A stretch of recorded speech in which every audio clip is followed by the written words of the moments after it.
So IRL Hub is interactive remote learning in real life. And the project has been conceived as a way to support teachers who, as we all know only too well, have been plunged into remote education in a lot of cases without a lot of really thorough preparation. Our vision is really to deliver punchy, highly engaging workshops that are importantly really live and interactive sessions. What are we going to do? We're going to learn about critical thinking, and at the end, we're going to write our own conspiracy theory. I reckon you guys are probably onto something good here.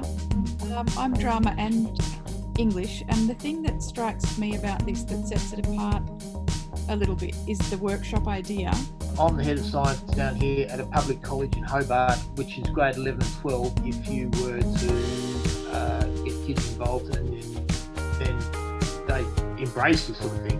When you get the post-show workshop notes for this one, it'll also include a lesson plan which directly aligns to learning outcomes in each of those curricula. Really keen to hear from you about how you think you can use this format and this product in your own classes. Really keen to hear from you there.